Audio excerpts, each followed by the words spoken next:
Olá, pessoal! Olá, boa noite, voltamos. Sim, foi só a gente sair do ar que surgiu uma nova variante da Covid, a possibilidade de uma guerra nuclear, e um deputado que encontrou na guerra uma oportunidade para transar, que o brasileiro, ele olha para uma tragédia humanitária e pensa, como é que pode ficar pior, hein? Já sei, manda um MBL, que eles dão um jeito. Apesar de tudo, eu tenho que confessar que eu estou aliviado com uma coisa, além do fim do MBL. Finalmente, agora a gente tem de novo uma plateia! Uau! Estou muito feliz. A gente ficou 2 anos gravando sem público ao vivo, a não ser minha mãe, né, e eu não conseguia nem ver, nem a minha equipe eu via, mas agora eles estão aqui, o que dá aquela tranquilidade, que o mundo pode até acabar, mas não vai ser por Zoom. Sim, o fim do mundo vai ser presencial, que é incrível. Viva! E já deu para perceber que nessa nova plateia não tem 200 pessoas como antigamente, mas 20, por motivos sanitários, né? Mas essas 20 combinaram que elas iam fazer barulho por 200.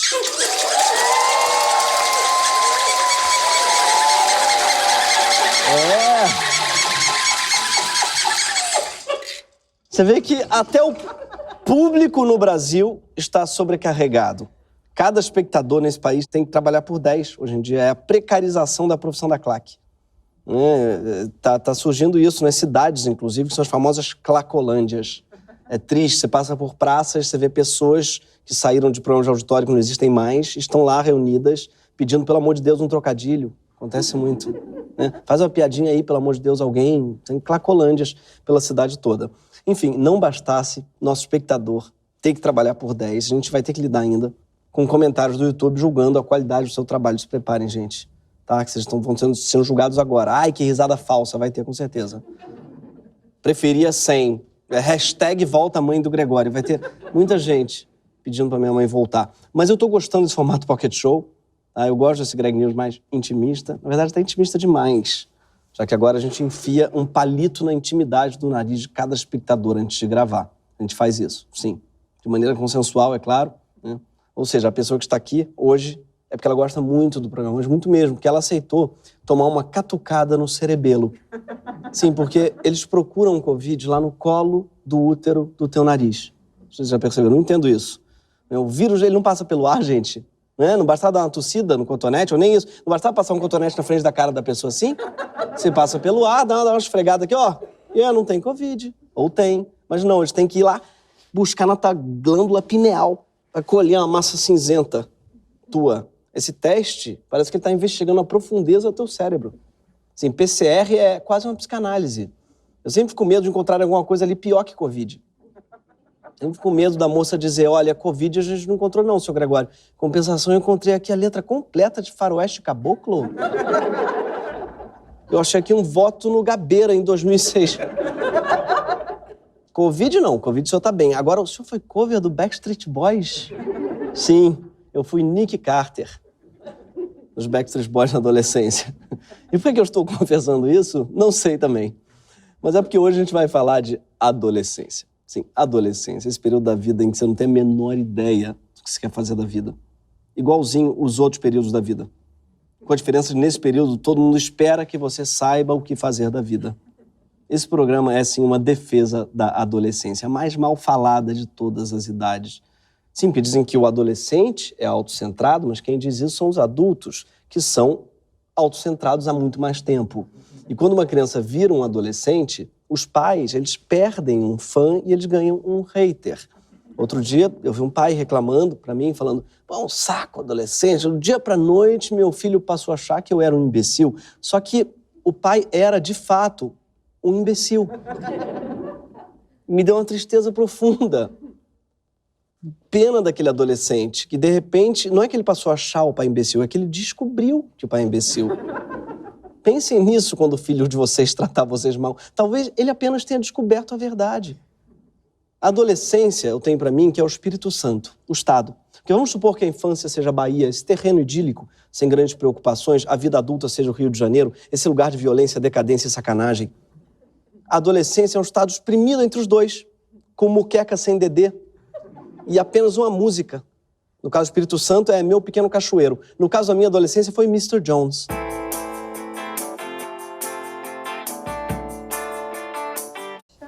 Pois é, você é da minha geração. Se você completou com xalalalala, isso significa que você nasceu precisamente na minha geração, porque essa música ela começava e fechava todas as festas e era uma espécie de, sei lá por quê, e não faz o menor sentido, conta coisas como eu sou o novo Picasso e eu estava em Nova Amsterdã e coisas que não fazem sentido. E o cantor é um branco de dread, raramente, na verdade, a maioria desses cantores, a nossa geração, os cantores ou eles eram brancos de dread ou eles tinham luzes californianas. Era muito comum entre homens cantores dessa geração. Os clipes, eles eram dentro de shopping center. Essa era a minha juventude, tá, jovens? E o bom é que eles têm uma juventude dos anos 90 que ela impede qualquer saudosismo. Porque não tem como a pessoa falar assim, banda boa mesmo era da minha época, era Google Dolls. Aquilo é que era... A atuação boa era Cláudio Henrich e Uga Uga. Ninguém vai falar isso. A minha adolescência, ela te proíbe de ser saudosista. Sim, porque adolescente, na nossa época, o nosso Euphoria era Malhação, tá? Isso diz tudo o que você precisa saber sobre os millennials. Poucas coisas eram piores do que o conteúdo produzido para adolescentes quando a gente era adolescente. E não tinha internet. Então a gente era obrigado a assistir videoaulas como as do telecurso. Mãe, e olha aqui, por falar nisso, olha os meus pelos debaixo do braço. Cresceram e engrossaram, na perna também. E na xoxota?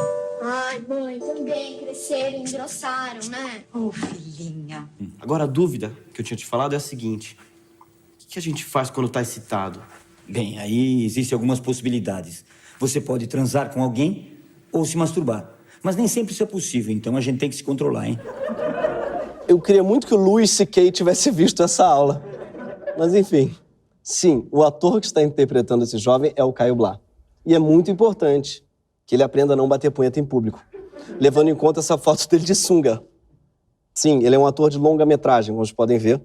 A pergunta, como falar com adolescentes, vem sendo passada de geração para geração sem uma resposta satisfatória. Até porque adolescente só quer ver mesmo é conteúdo adulto, que é um outro nome para pornografia. Pornografia que, se você levar em conta, quem mais assiste tinha que se chamar conteúdo adolescente.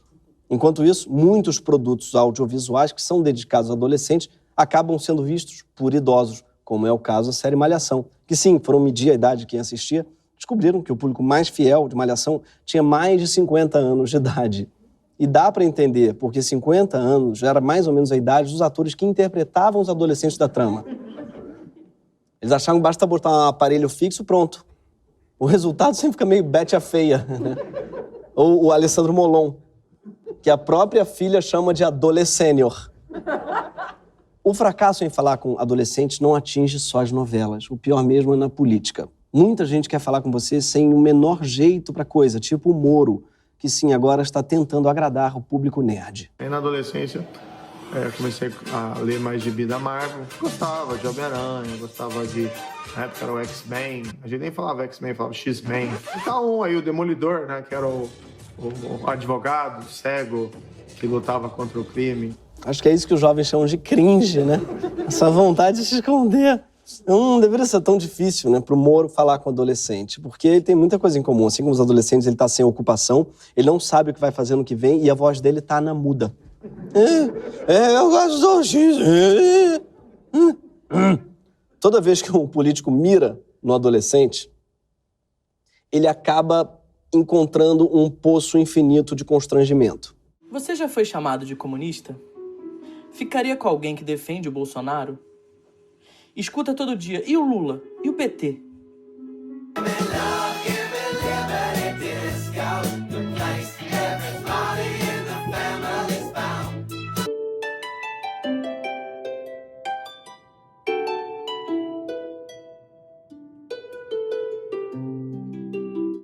Cara, ele tinha um trabalho só, o Zema, que era apontar, e ele não consegue. Ele atravessa os quadradinhos, faz assim. Gente, ele tem uma equipe de marketing paga com dinheiro público. Ninguém ali fala, Zema, vamos outra. Vamos um pouquinho mais de boa vontade? Será que dá pra fazer uma de pé? Vamos fazer uma de pé?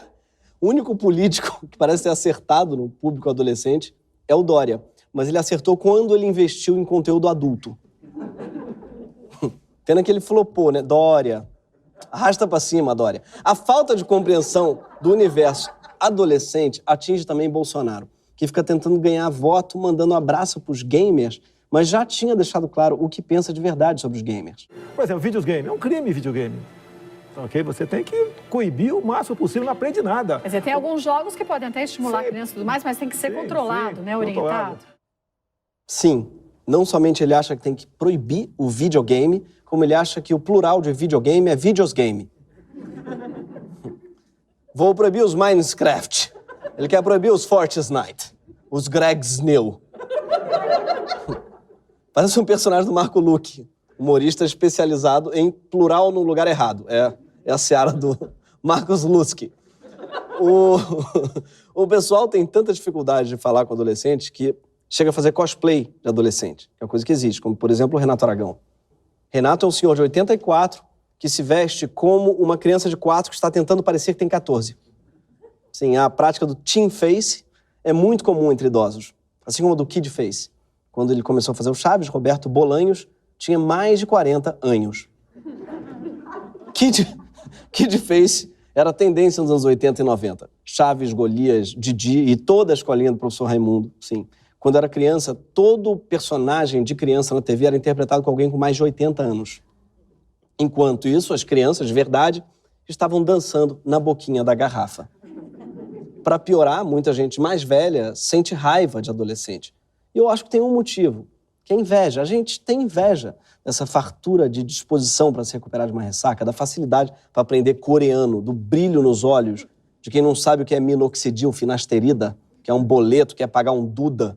Aliás, eu descobri hoje que pagar um duda é um termo carioca. Sim, duda, para quem não sabe, é uma taxa que você tem que pagar no Detran do Rio. Já é um nome muito carioca, eu pagar o duda. Claro que só tem no Rio um duda, é uma taxa que chama duda. Em São Paulo deve chamar talvez de du. Meu, vamos pagar um du? Um du Mertolini? Adolescentefobia, ela existe, tá? Você não pode falar que odeia velho nem criança, vai pegar mal. Mas falar que odeia adolescente é socialmente aceito. Tá?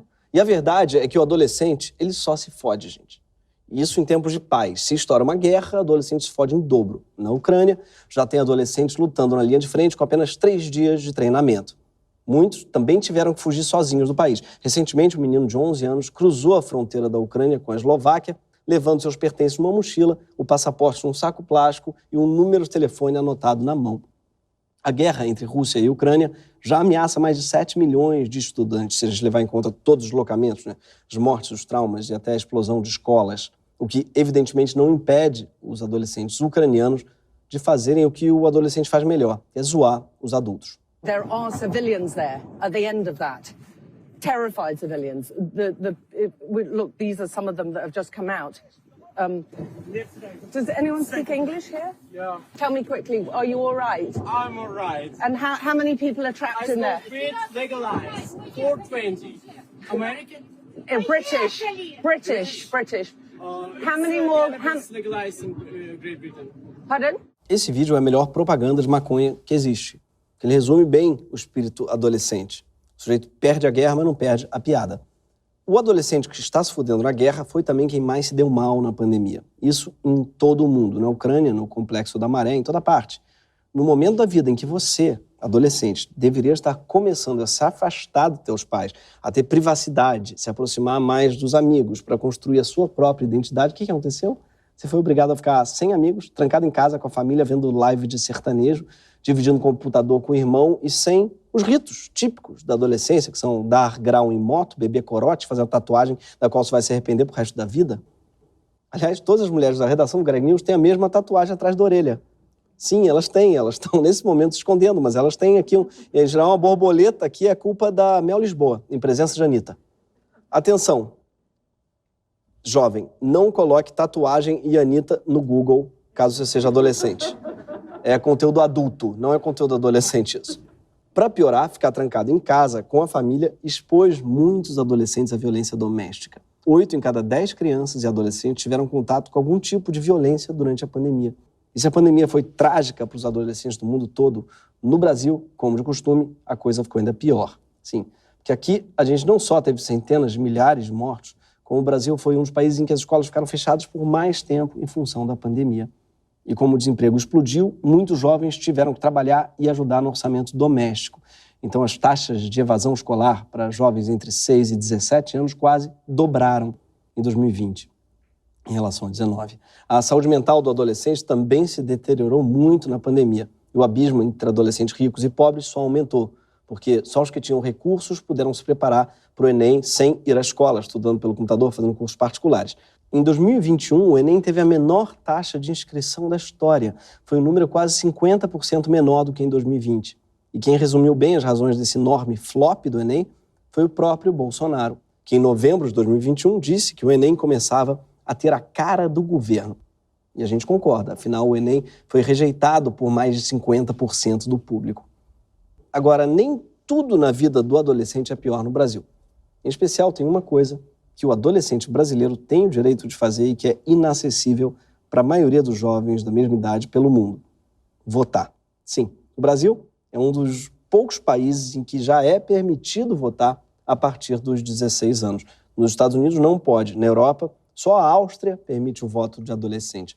Agora, no Uruguai, na Bolívia, no Peru, no México, no Chile, os cidadãos só podem escolher seus líderes a partir dos 18 anos. E, para ficar ainda mais fácil votar, esse ano vai ser a primeira eleição em que o registro dos novos eleitores poderá ser feito online. Ainda assim, o número de eleitores registrados com menos de 18 anos é o menor em 2 décadas. Há poucos meses das eleições, o engajamento dessa faixa etária é o mais baixo já registrado na história. Até o fim de janeiro, só 10% dos menores de idade que podem tirar título tinham se cadastrado como eleitores. Até agora, a festa da democracia vendeu muito pouco ingresso. E eu entendo. Afinal, muitos de vocês nasceram em 2006. E é isso que a minha geração, às vezes, ela esquece. A festa da democracia, da qual vocês se lembram, tem sempre algum político dançando de forma constrangedora. Boiadeiro veio tarde, veja a cruz do estradão.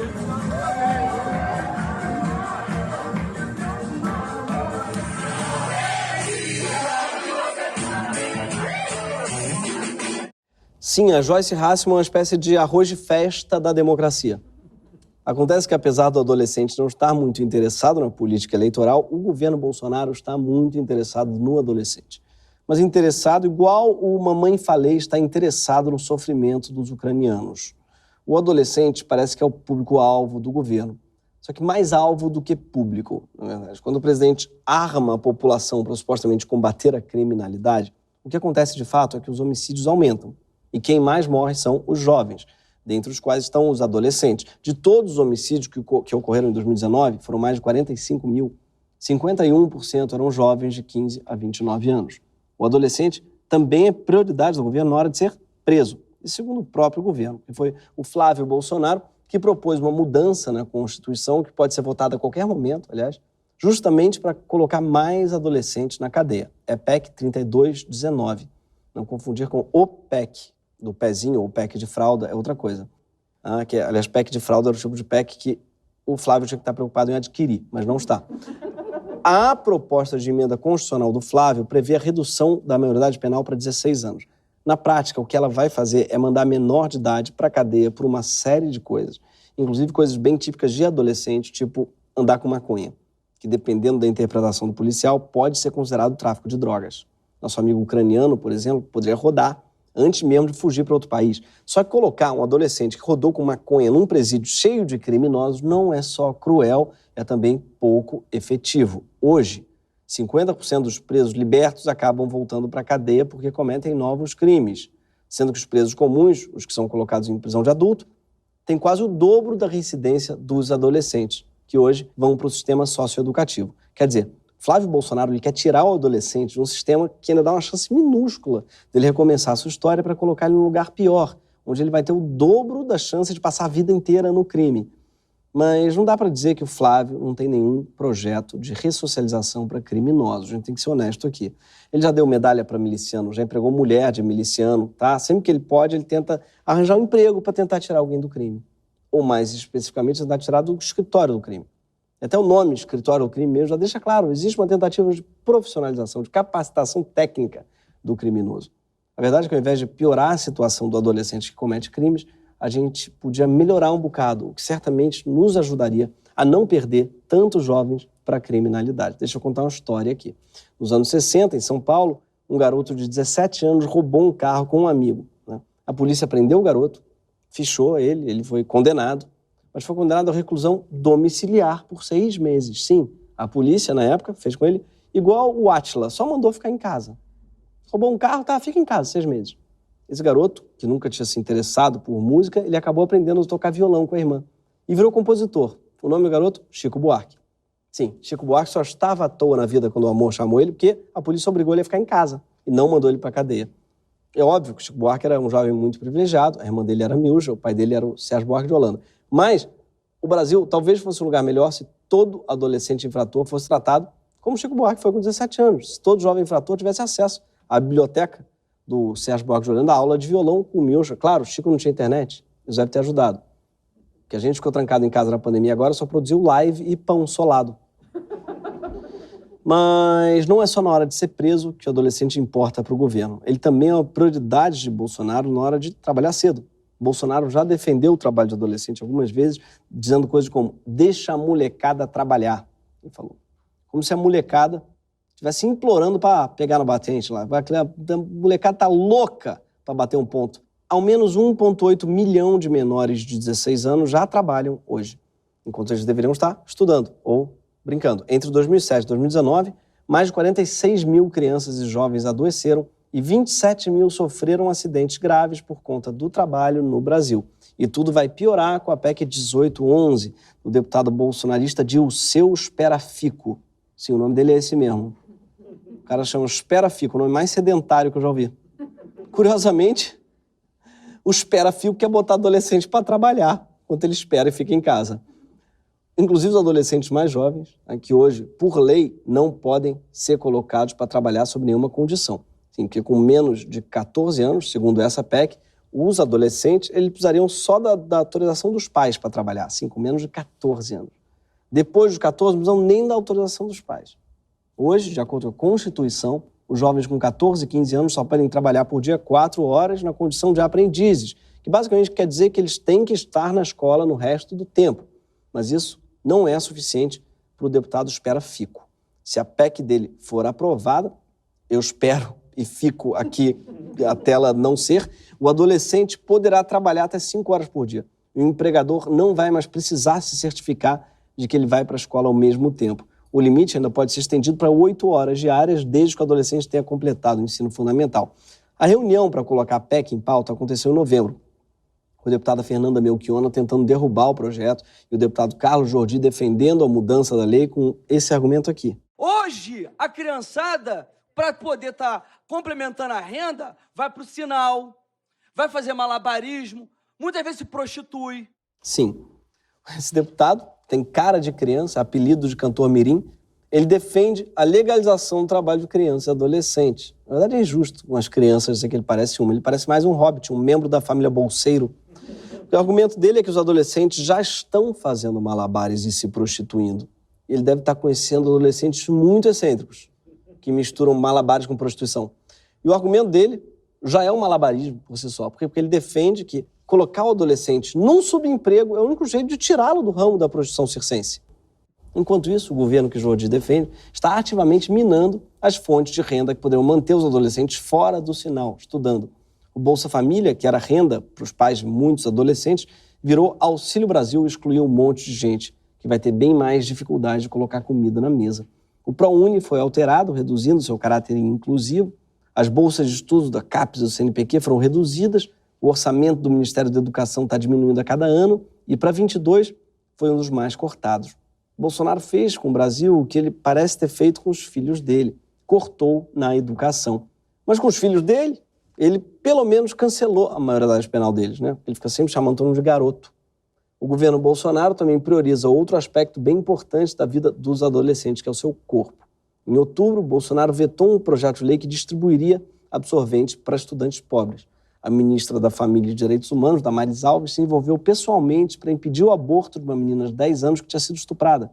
Eles não precisam nem lembrar das zilhões de piadas homofóbicas do presidente, que se o filho começa a ficar assim meio gayzinho, ele disse, ele leva um couro e muda o comportamento dele.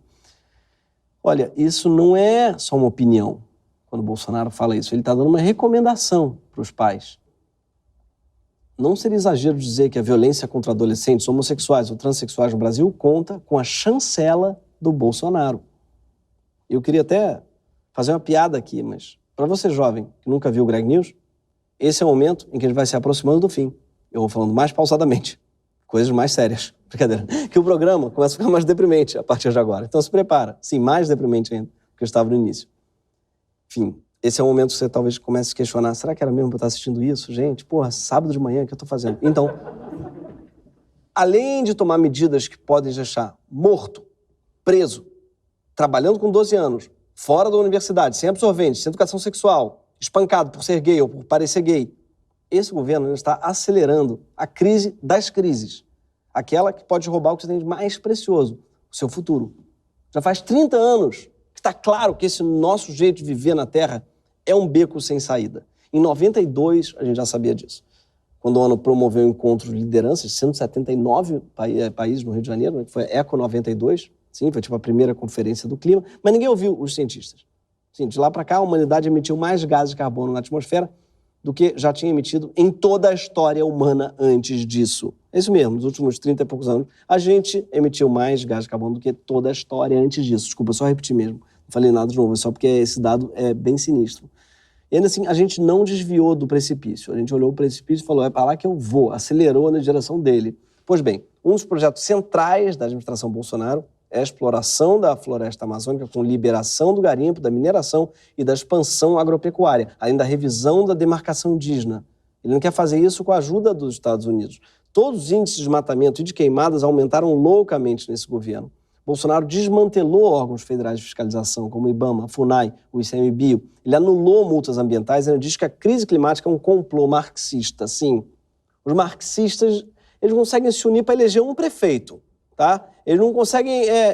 já viu marxista falando em carro de som? Não sabe usar um microfone sem gritar, não sabe como funciona o microfone. Eles não entenderam o conceito de... Mas eles conseguem derreter o Ártico, os marxistas. Tá? O complô marxista conseguiu botar fogo em meia Califórnia e desapareceu com ilhas inteiras. Os marxistas são realmente bem curiosos. E é por tudo isso. É por isso que os adolescentes eles são a verdadeira prioridade do governo Bolsonaro. Sim, porque o que vai acontecer daqui a 6 meses no Brasil é importante demais para você, adolescente, deixar na mão dos adultos, que já deram seguidas provas de falta de noção. A eleição do dia 2 de outubro é a última chance do Brasil desviar de um projeto de destruição completa do seu futuro. Eu entendo de verdade a rejeição que muitos de vocês, adolescentes, sentem em relação à política. Quando vocês são acusados de apáticos, alienados ou arrogantes demais para tirar o título de eleitor, é por gente que não se dá conta do ambiente político no qual vocês cresceram. Eu, por exemplo, tive alguma sorte. Sim, porque quando eu comecei a entender o que era política brasileira, os governos eram disputados pela geração que tinha derrotado a ditadura. Militar, por exemplo, ficava no quartel. Olha que louco. Imagina. Um militar no quartel. Não sei, acho que ele nem sabe o que fazer lá dentro. Põe o general G no quartel e fala, gente, onde fica o banheiro? O que é isso?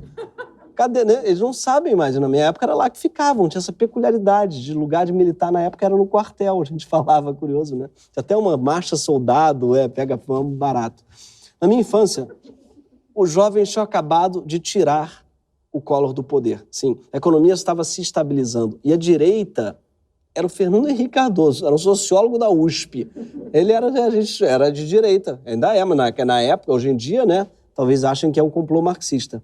Sim, quem tem 15 ou 16 anos hoje tinha 7 anos em junho de 2013. Fiz as contas certo? Fiz. Caraca, tô chocado agora. Descobriu política com Michel Temer, assumindo o poder, tá? Ele descobriu a política com o MBL representando a juventude, com o Lula preso. E pior de tudo, com Jair Bolsonaro como representante da bandeira e da identidade patriótica. Então dá para entender o cara falar assim, acho que eu não vou me cadastrar nessa porra, não. Na última eleição, que para mim foi ontem, vocês tinham 11 ou 12 anos de idade. Quando eu estrei esse programa, já no meio desse caos político que tomou conta do Brasil, vocês tinham 9 anos quando estreou o Greg News. Ou 10. Quem sou eu para julgar o seu desânimo com a política? Talvez eu tenha participado do seu desânimo com a política. Desculpa, qualquer coisa. Agora eu acabei de perceber, nem tá no texto não, só lendo eu falei assim. Talvez realmente eu seja culpado por isso tudo. Tem uma parcelinha assim pequena. O fato é que os próximos 4 anos vão ser mais longos e mais importantes para vocês do que os últimos 4. Vocês vão deixar de ser adolescentes de vez. Vocês vão precisar trabalhar, vão precisar declarar imposto, vão precisar encontrar um fiador, ou um agiota, talvez até quem sabe. E vocês vão precisar viver as consequências da escolha, né, que vai ser feita nas urnas daqui a bem pouco tempo. Se vocês não tirarem o título de eleitor, assim, parece que eu vou bater. Desculpa. Essa escolha vai ser só dos outros, tá? Sério. Se vocês não tirarem o título de eleitor, quem vai escolher vão ser os mesmos adultos que escolheram esse governo que tá aí. Olha que triste. Será que merece uma segunda chance? Eu acho que não. Se os adolescentes não se registrarem em massa para votar, o voto adolescente, ele não vai nem mais ser disputado. E é isso que muda tudo. Por quê? Porque nenhum político governa para quem não vota. Nem o Lula, que fez um governo certamente muito melhor para os adolescentes e para todo mundo do que o Bolsonaro, mas que também aprovou a lei de drogas de 2006, dobrando a população das cadeias e prendendo um monte de adolescentes com maconha no bolso por tráfico de drogas. Votar não é só um jeito de tirar um governo desastroso, é também um jeito de fazer com que o próximo governo, seja ele qual for, se importe com você. Hoje, o Brasil tem mais de 6 milhões de adolescentes com o direito de votar. Isso é quase 5% do eleitorado em potencial, é cerca de 7% dos votos válidos esperados para essa eleição. É mais voto que a terceira via. Tá? Você tem mais votos que o Sérgio Moro. Isso é o suficiente para mudar a história desse pleito e o destino do país todo. Mas isso só se você, que vai fazer 16 anos até o 2 de outubro, tirar urgentemente o título de eleitor e convencer todos os seus amigos a fazer o mesmo. Além do TRE da Paraíba, tem um monte de gente tentando convencer o adolescente a votar. O próprio TSE lançou uma mega campanha essa semana com participação de todos os clubes da Série A. E mesmo que não liga para o futuro, tem boas razões para tirar seu título.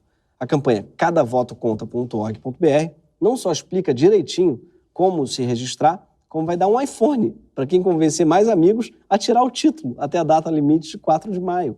Sim, a dificuldade de falar com o adolescente é tão grande, tem gente que resolveu dar um celular para o jovem escutar. O que é irônico, em geral, o jovem não escuta porque ele está no celular. Olha, se não, já era. Porque não é só o iPhone que você vai perder, não. É uma coisa muito mais importante. A chance de participar da decisão sobre como vai ser o país no qual você vai ser adulto. Eu sei, a maioria deve ter pensado, isso não é mais importante que um iPhone. Mas eu juro para você que é. Em 2026, a nossa próxima oportunidade de participar da escolha do presidente do Congresso Nacional, você não vai mais ser adolescente. E se você tiver se omitido em 22, você não vai nem poder botar a culpa em nós, os adolescentes que viemos antes. Daqui a 50 anos, a maior parte da minha geração já vai ter morrido. E o Bolsonaro também, e o Mamãe Falei, talvez, o Putin, certamente. Mas você, adolescente, provavelmente estará vivo, arcando com as consequências dessa omissão. Hoje, o adolescente de 16 a 18 anos é o sujeito com mais poder dessa eleição. É a parte do eleitorado que tem o direito de votar, mas não tem a obrigação. O Estado reconhece que esse eleitor não é mais criança, mas que ele também não é adulto ainda, ou seja, está na sua mão, adolescente, escolher se você quer ficar de fora, como uma criança, ou se você quer dizer para os adultos que tipo de vida você quer ter nos próximos 4, 14 ou 40 anos. Esse foi o Greg News.